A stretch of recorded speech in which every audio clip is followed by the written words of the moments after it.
ओम शांति। मुरली की तारीख है 31/7/2026।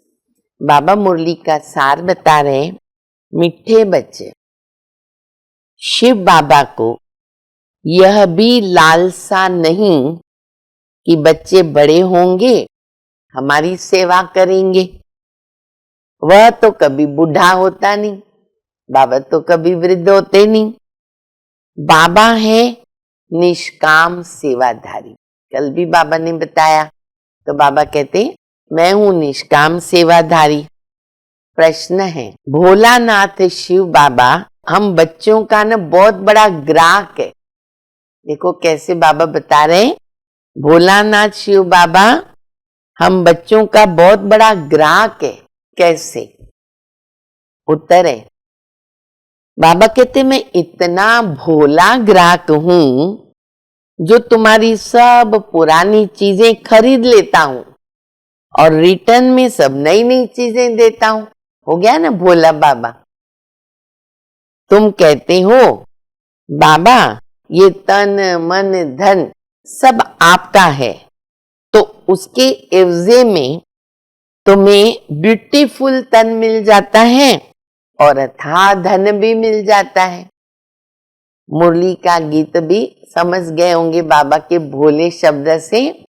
भोलेनाथ से निराला कोई और नहीं, ऐसा बिगड़ी बनाने वाला कोई और नहीं।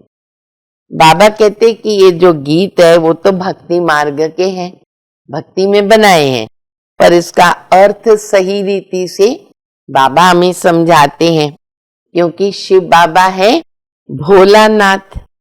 बाबा कहते हैं, देखो सुदामा का मिसाल याद करो। क्या कहते कि सुदामा ने 2 मुट्ठी अन्न दान दिया, और तो उसके पास कुछ था ही नहीं, तो 2 मुट्ठी उसने अन्न दिया, रिटर्न में क्या मिल गया?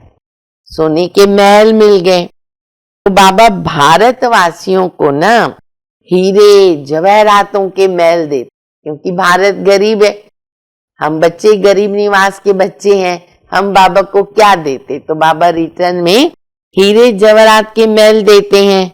किसकी एवजे में? तो बच्चे कहते हैं ना बाबा ये तन मन धन सब आपका है। दिया है ना सभी ने बाबा को, नहीं दिया हो तो अभी भी दे दो। बाबा कहते बच्चे सब कुछ मुझे देना पड़ेगा, पहले तुम मुझे दो, फिर उसके एवजे में ना हम तुमको ब्यूटीफुल तन ट्रांसफर कर देंगे और अपार धन दे देंगे। आज देखो धन के बिगर मनुष्य कितने दुखी है, और बाबा इतना अथाह धन तुम बच्चों को देते। तो बाबा कहते कितनी खुशी रहनी चाहिए। तो देखो बाबा कितना भोला है। बाबा अनुभव कराते हूं ना मैं भोला। देखो क्या लेते हैं और क्या देते हैं। फिर दूसरी बात बाबा बता रहे, बाबा है बेहद के बच्चों का ग्राहक। पुराना तुमसे लेता हूं और नई दुनिया में सब कुछ दे देता हूं। दुनिया ही नहीं बना देते, सब कुछ दे देते। बाबा के जैसा दाता तो कोई है ही नहीं। बाप है निष्कामी, निष्काम सेवा करते हैं। बाबा कहते दुनिया में कायदा क्या है कि जब भी बाप बूढ़ा हो तो सोचता है कि बच्चे हमको संभालेंगे, इसलिए वो बच्चों को बड़ा करते हैं। ये बाप तो कभी बूढ़ा होता ही नहीं है, आत्मा तो कभी बूढ़ी होती नहीं है, सदैव जवान होती है। और बाबा तो वैसे भी अभोक्ता है, कुछ खाता पीता भी नहीं है। फिर बाबा कहते भक्ति मार्ग में सिस्टम है पितृ खिलाने का। आत्माओं को बुलाते हैं, ब्राह्मण आते हैं, कभी कभी उसकी आत्मा आकर के कुछ बोल के जाती है, कोई कोई सच भी निकलता है। बाबा कहते इसमें वंडर खाने की बात नहीं है, ये भी ड्रामा में नूंद है। तो देखो हमारे पास भी बाबा के जब वो दिन आते तो भोग लगाते ना आत्माओं के प्रति, तो ये भी सिस्टम यहाँ ही शुरू होती है। तो भक्ति मार्ग में वो ब्राह्मणों को बुला के खिलाते हैं। फिर बाबा कह रहे कि देखो पहले भट्टी बननी थी, तो देखो बच्चे आए, कितने अच्छे रमणीक नाम संदेशी ऊपर जाती थी वतन में, बाबा नाम भेजते थे, तो कितने अच्छे अच्छे नाम दिए गए हैं। वैसे भी दुनिया में क्या होता है, जब सन्यासी घर बार छोड़ के सन्यास लेता है तो बाबा कहते हैं उसका नाम जो है ना वो बदली करते हैं। तो वो तो अपना घर बार छोड़ते हैं, अब तुमको तो घर बार छोड़ना नहीं, तब तो भट्टी बननी थी तो नाम रख दिए, अभी तो वो भी सिस्टम नहीं है। तो बाबा कहते हैं अभी तुमको बुद्धि से पूरी पुरानी दुनिया से वैराग्य आता है। तो बाबा कहते हैं कि उनको तो फिर गुरु मिलता है। सन्यासी लोग जो घर बार छोड़ते हैं ना तो कोई को गुरु मानते हैं और उसके अंडर में चलते हैं और सीखते हैं। और तुमको कौन मिला, तुमको तो डायरेक्ट बाप दादा मिलता है। तो बाबा कहते बच्चे बाबा को याद करो, बाबा की याद है ना भूलनी नहीं चाहिए, क्योंकि बाबा की याद से ही आत्मा पुण्यात्मा बनती है। अगर बाबा को याद नहीं करेंगे ना तो फिर माया आ जाती है। फिर बाबा कहते माया ने तुमको तंग करने लगती है, लेकिन माया को भगाने का साधन भी क्या है, बाबा की याद। ऐसी पावरफुल याद तो वो आती नहीं, भाग जाती है। तो बाबा कहते बच्चे उसके लिए याद की यात्रा पर रहो, ये योगा अग्नि है, इसमें आत्मा सच्चा सोना बन जाती है। अगर बीमार हो ना तो लेट करके भी बाबा को याद करो, बैठ नहीं सकते हो तो लेट के याद करो। बाबा के साथ तुम खास भारत और आम दुनिया की रूहानी सेवा कर रहे हो, इसलिए बाबा के साथ तुम्हारी आत्मा के रूप में भी पूजा होती है। अभी हम सुनेंगे धारणा के लिए मुख्य सार। माया के तूफानों को भगाने के लिए बहुत बहुत प्यार से बाबा को याद करो। याद करो पर कैसे, प्यार से।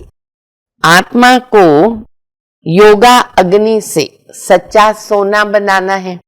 दूसरा, बेहद का वैरागी बनकर इस पुरानी दुनिया को भूल जाना है। दुनिया बदल रही है, नई दुनिया में जाना है, इसलिए इनसे संन्यास लेना है। वरदान है, कदम कदम पर सावधानी रखते हुए पद्मों की कमाई जमा करने वाले पद्मपति भव।